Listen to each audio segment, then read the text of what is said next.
Okay, so last week we were reading the Watsons Go to Birmingham. We read the first 4 chapters last week or so. What was the last thing that we read? Who remembers what happened? What was the last thing that we read?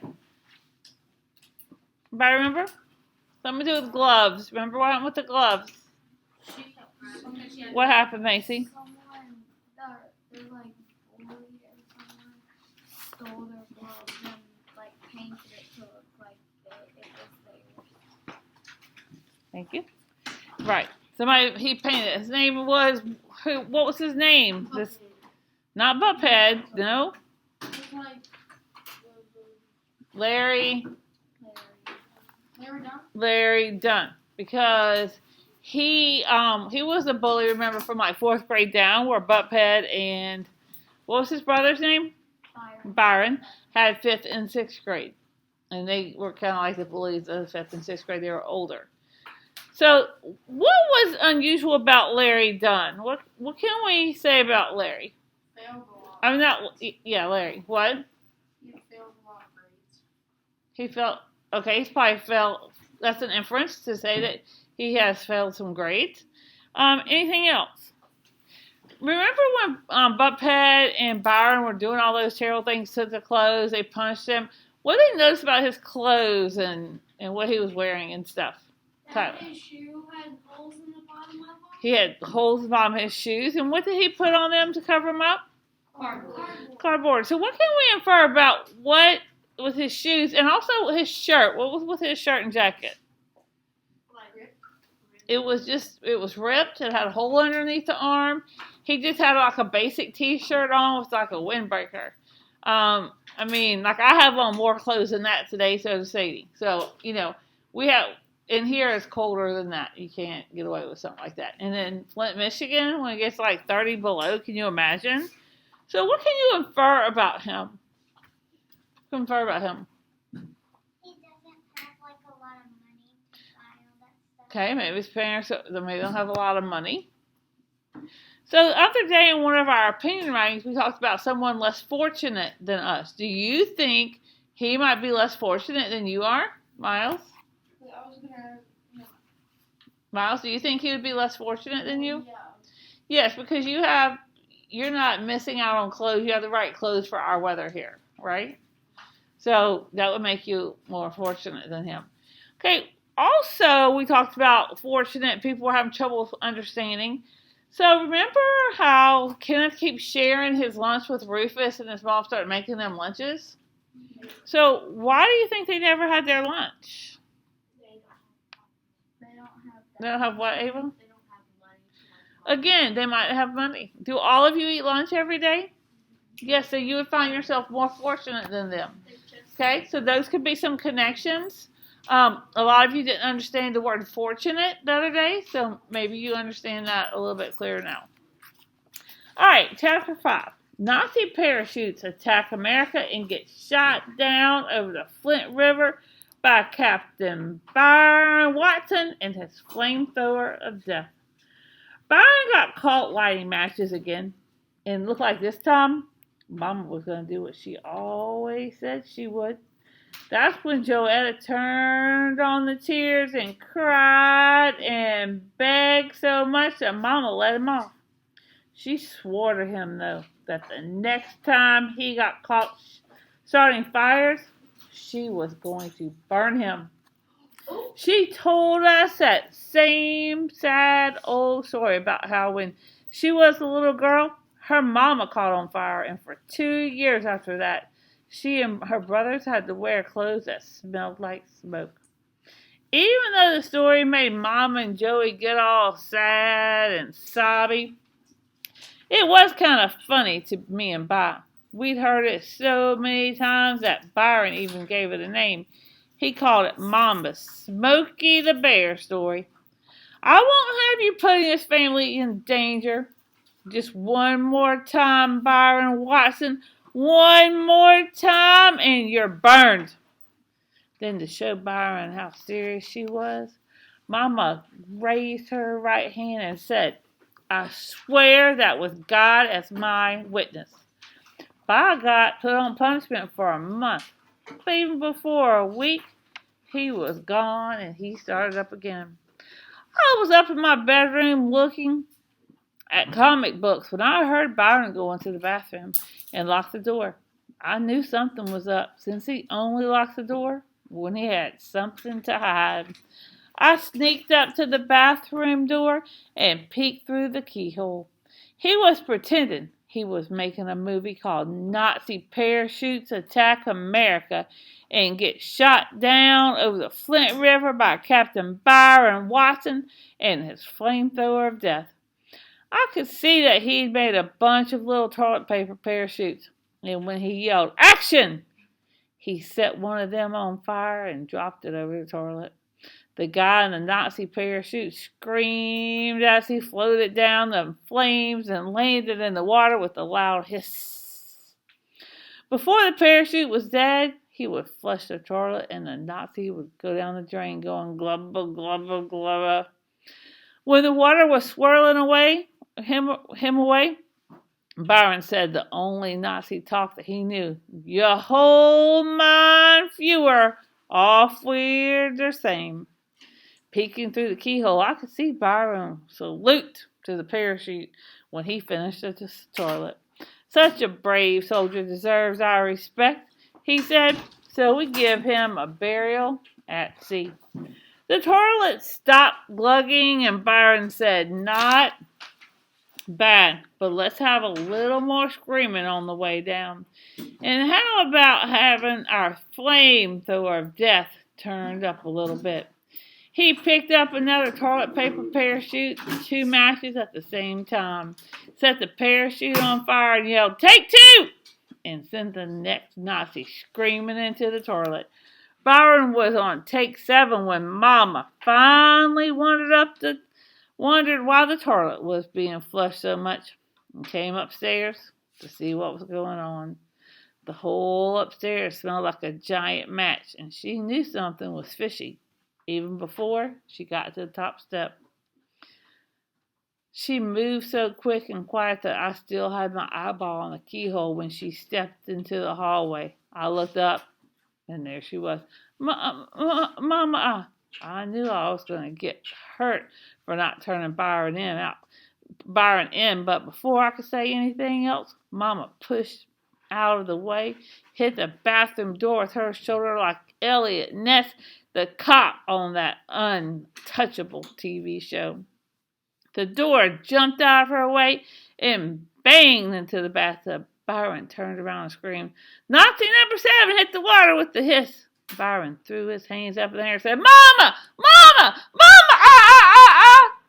Myron snatched Byron's neck and stomping just to pick up the matches. But Byron had dropped and dragged him all the way down the stairs. I could see that Mama had forgotten all about me, so I followed right up behind as they went downstairs. By's feet touched the steps only 1 or 2 times. He looked like one of those ballerinas that dance just on the tips of their toes. Mama had her hand around his throat like it was a baseball bat and was holding him up in the air. I never knew Mama was so strong. They danced into the living room and Joey started looking nervous. She ran over and huddled up next to me. Mama's eyes got slitty with the eyeball shooting from side to side. It was almost too scary to watch, but I kept looking since I knew there was going to be some real big action this time. Joey grabbed a hold of my arm and said, "What's going on?" What'd he do? She was starting to get jumpy because she'd never seen Mama so mad either. I kind of felt sorry for Byron because Mama hadn't let go of his neck, and even though he was a lot older, we could tell he was just as scared as me and Joetta. He kept pretending he was daddy cool, though, and the only way you could tell he was scared to death was by looking at his eyes. Mama kept her hand on Byron's neck and pushed him down to the couch and stood right in front of him. She opened the hand that hadn't been choking him and looked at the matches she'd picked up off the bathroom floor. While one hand had been strangling Byron, The other hand had been strangling the matches. The matches were soaking wet because whenever Mama got scared or nervous or mad, her hands got real sweaty and disgusting. Mama's voice got strange, hissing like a snake. Joetta, go out into that kitchen and bring me a book of matches. Joetta, do what I told you. But, Mommy, Joetta said, starting to get all sobby. Joetta, do what I told you. Mommy, I can't. The tears really started coming and Joey was squeezing my arm. Joetta, go get those matches. Please, Mama, he won't do it again. Will you, Byron? Promise her. Promise, Mama, you won't do it again. Kenneth, she turned to me. Go get some matches. This is what I was afraid of. If I didn't go get them matches, I was going to be in worse trouble than I already was with Mama. And if I did go get those matches, I knew Byron would kill me as soon as he got back from the hospital. Mama, move, young man. Mama, wait a minute. I can't move. Joey's got me by the arm, and if I move... Mama pointed her finger at Byron and said, don't you move a muscle. We all could tell she was super mad because she started talking in that real Southern style accent. Byron nodded his head and Mama let go of his throat and stormed into the kitchen. Old Mr. Cool had great big bug eyes, and as soon as Mama's hand left his neck, his own hands went up to grab his own neck, choking himself.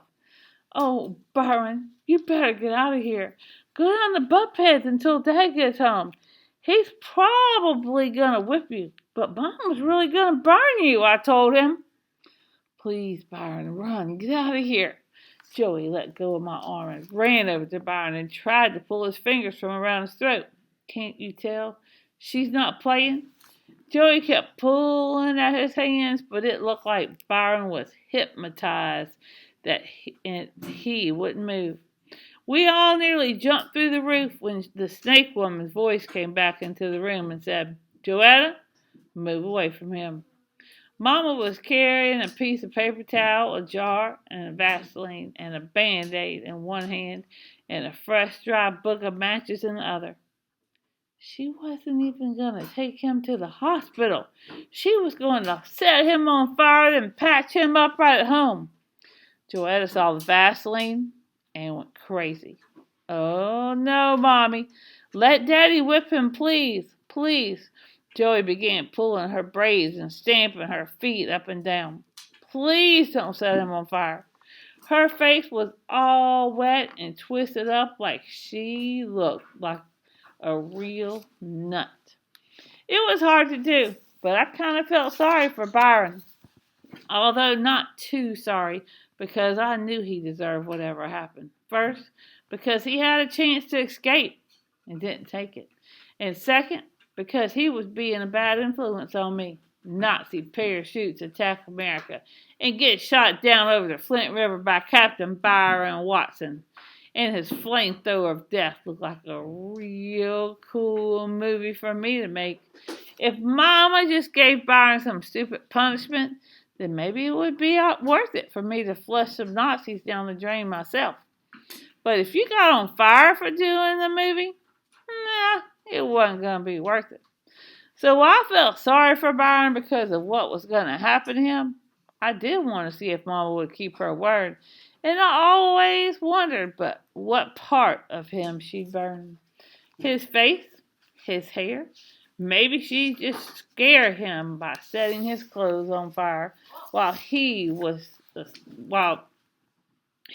them. But if she was just going to set his clothes on fire, why did she need Vaseline? I knew Mama was going for skin. Joetta, move away. Mama's voice still sounded strange.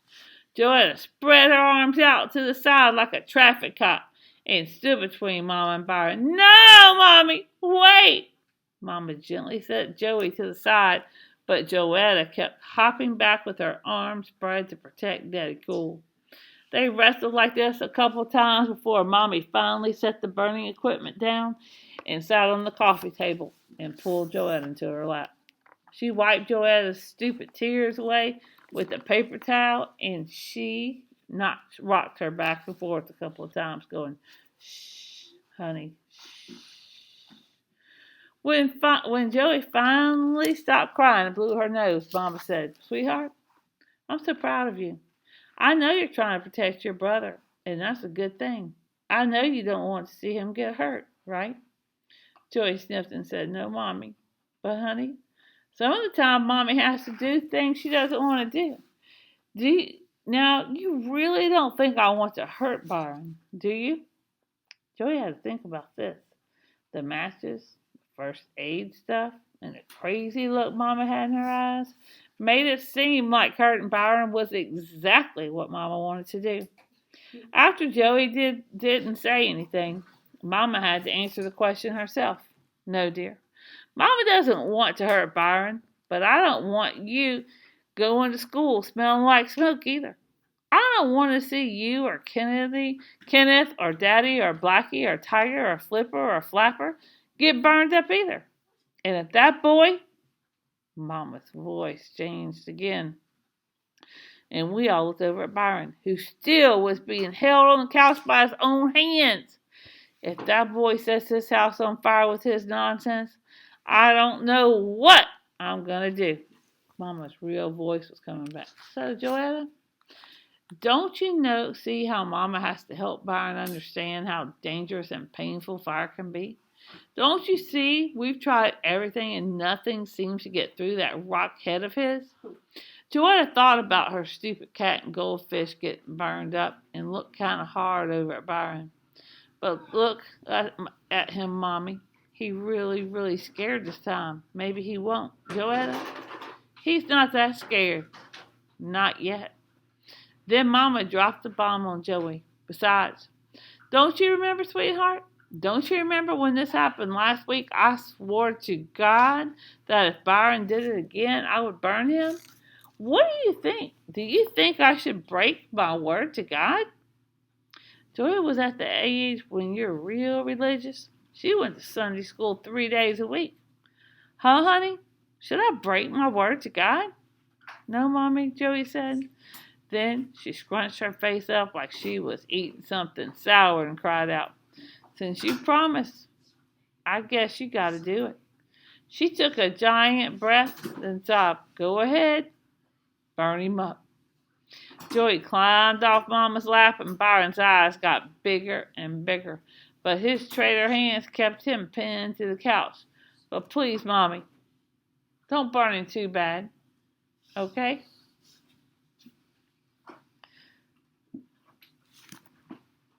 "Don't worry, sweetheart, I won't. I'm just going to burn his finger enough so he won't be tempted by fire ever again." Those were the magic words. They snapped Byron right out of the spell Mama put on him. It was like his hand said, "Fingers?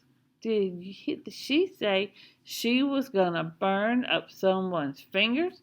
Because when they found it was them that were going to get burned, they let go of Byron's throat and joined the rest of his body in deciding to wait at Buckhead's until Dad got home. Byron was fast, but Mama was faster.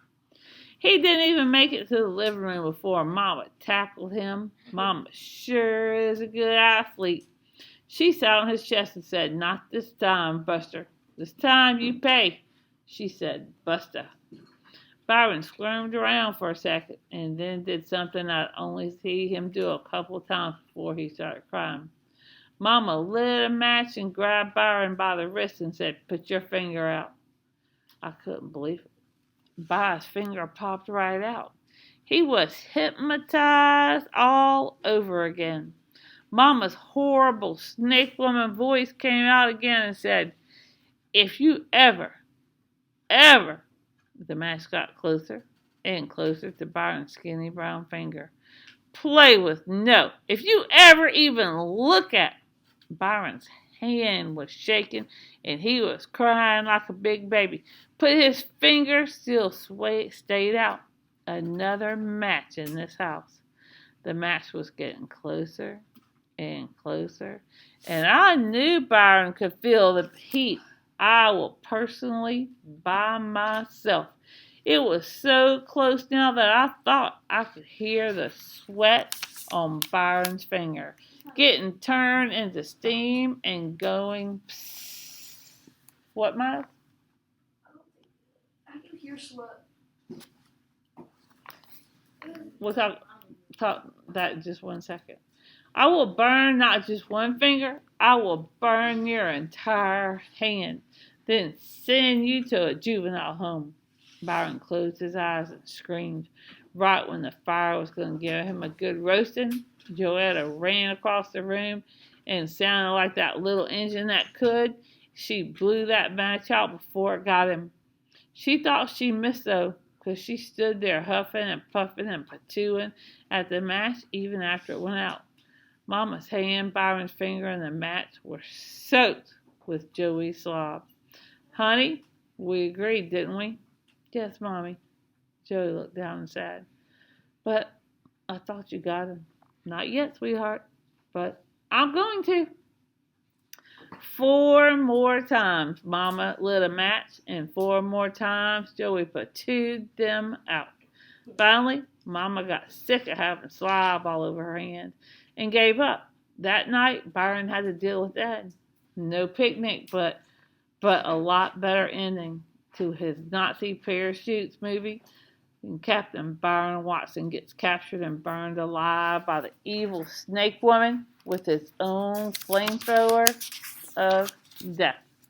All right, that's the end of chapter 5. All right, Miles, what was your question? How can you hear sweat? How can you hear sweat? He wasn't really hearing sweat. It was just like a saying. I know, but Right, he wasn't really hearing. That was trying to give you a visual that he was sweating so bad you could almost hear it, because that's visual language there. That's what we should be using in our writing. You're sweating so bad you can hear it. When they say he was sweating, you could almost hear it. That means it was like profusely. It was a bunch of sweat coming off of him. Yes. Right, like a sarcastic. I think she was like 8. She's in kindergarten.